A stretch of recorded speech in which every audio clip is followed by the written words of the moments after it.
High above the battle for the lead, aerial coverage here at Daytona brought to you by DirecTV. If you call yourself a sports fan, you've got to get DirecTV. A moment ago, these four cars had just pulled away. Kenseth, Harvick, Boyer, and Stewart, but now 5th, 6th, and 7th have run them down. Joey Logano is there, Michael Waltrip, and guess who? Kyle Busch all the way to 7th spot. Just like Andy predicted, he didn't waste any time getting up there. They seem to be content to run in that single file line until this group caught them. Now they're starting to race a little side by side. You see Michael Waltrip in that 99 car. See this second pack being led by David Reagan. And Carl Edwards. Carl slipped back just a little bit here in the early laps. He's got his teammates now, all lined up, 3 of them together. Surprised they got strung out in the single file a little quicker than what we anticipated. I think we were looking at more along the 15-20 lap part before these guys would start to move out and maybe start losing some handling, and looks like maybe Carl Edwards has lost some of his handle. Dave? That's exactly right, Dale. They have lost it in the tight sense. His car, when he goes into the turns, wants to push toward the wall. Dan Stillman, his new crew chief, told him that should come back to you a little bit when the tires wear down. It gets a little skatey out there. But for now, Carl has a car that just won't turn the way he wants it to. Well, you see a lot of cars jumping around. I just saw Greg Biffle's car just jump straight up off the bottom right there behind Carl Edwards. Kyle Busch now down on the very bottom of the racetrack, and again he has come from his starting spot back in 13th all the way to be shown in 6th position now. Jamie. Kyle Busch sounds like a new man. He's sitting back and watching his competition. This is what he said on the radio. Dude, these guys are all working way too hard and making themselves look stupid. I hear you, dude, but I don't think they plan on being around too long. Just get out of the way. Everybody just get out of the way. I'm coming. It's over. And right after he said, get out of the way, I'm coming, he said, man, this thing is riding like a Lexus. So guys, watch out. He's looking to join that front draft group. I usually don't have to work that hard to make myself look stupid. I'm right there with you, buddy. Kyle Busch, who won 10 races a year ago, tying the all-time single-season record that Sam Ard had set, going for the championship this year in the NASCAR Nationwide Series. He and Carl Edwards running double duty, trying to win both titles.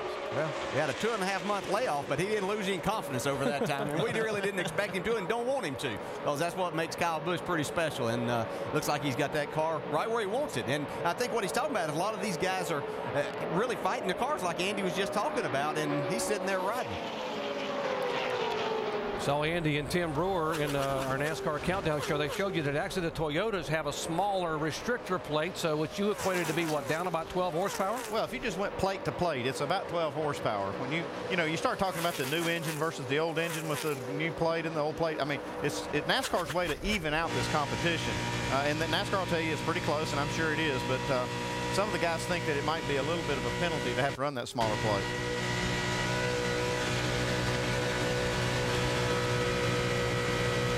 Kevin Harvick on the pole, settling into 2nd spot right now. Dave. And he's been talking about what moves he might make if they want to make an attempt on Matt Kenseth this early, just to see what his car will do. He was told that the 29 car of Clint Boyer would go with him if he wanted to try a move to the high side. And a lot of folks think that last week's win in the Budweiser shootout in the Cup Series was a result of Kevin Harvick going high off of turn 2. Look for them to maybe test that during this first run. I'm actually surprised we haven't seen more cars running right up next to him. Whoa, look at Kevin Harvick's car get out of shape. He's been wobbling the last few laps. You know, he said that here in July, he thought he did have a very fast car, but they just didn't handle very good, and they thought they had a lot of that taken care of. But I think they were one of the teams that didn't practice in that second practice session, and that might hurt these guys. It might come back and they wish they'd spent a little bit more time on the racetrack. Harvick's car just an abrupt twitch all of a sudden, and that's going to make your heart skip a beat there in the race car. Well, how about? We're at the point right now to where the tires are going to start going away just a little bit. Yeah, just ask Kevin Harvick. How about some of our biggest movers? Good run early on for Brendan Gaughan, rookie in that 62 car, up 21 spots, as is Dale Earnhardt Jr. in the 5. It's like Brendan Gaughan picked the right guy to run with. There's Jr. in the 5 car. Joe Nemechek behind him, and clear sailing up in the Dale Jr. lane. Yeah, I'm just surprised that we haven't seen more cars right up here in this group, because when the tires go away, it does seem like it's a little easier to get around the racetrack up high than it is to try to hold that car on the bottom. Draft really working well. You see him pull right up behind the 27 car of Jason Kelly. Yeah, but you did see him have to breathe it just a little bit on entrance to the corner, and then he was back wide open. That tells me his car might be a little bit to the free side. Jamie?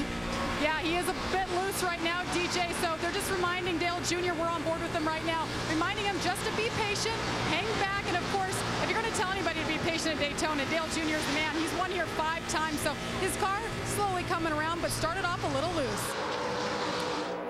Well, where he was having to lift there was down into turn 3, and they're actually have a tailwind down the back straightaway, so they're going to carry. That's going to carry a little bit more speed in there, and that's the one place that they'll have to be a little bit more careful. Michael Annette slowing down here on the racetrack. We're flying right rear. Looks like he's got a right rear down, is what he said. I thought the right rear come off, to be honest with you. He was the highest qualifying rookie, and up front, the champ trying to take over at Daytona, and Clint Boyer will slide by. Can Tony Stewart go by Matt Kenseth? Yeah, he will make it work for a second spot. It's like you said, Dale, I believe these tires are going away a little bit, and Matt Kenseth had to get out of the throttle, and Clint Boyer just took advantage of that and just took the lead. Shannon? Tony Stewart's race strategy was to get up front as soon as he can. You see him making that move right now, looking for his 3rd win here at Daytona International Speedway. Right now, the car is just a little bit tight on right through the centers, and he's getting free on exit and entry, but he's got Lance McGrew up there. He's got Rick Hendrick looking on, and Tony Stewart wants to get to victory lane today. Indeed he does, Shannon. And the car he drove to victory a year ago is just 2 cars behind him. That 20 car, the same car that Stewart won with here and at Talladega, being driven by an 18-year-old Joey Logano, who's about to be under attack by Kyle Busch for position. Yeah, Kyle Busch had lost those guys a little bit whenever he had to pass Michael Waltrip, and they got side by side for just a minute, but he's caught this front group. Probably won't be long till we'll see him towards the front. 18 of 120 laps are in the books. It is Clint Boyer, the 2008 NASCAR Nationwide champion, as our leader.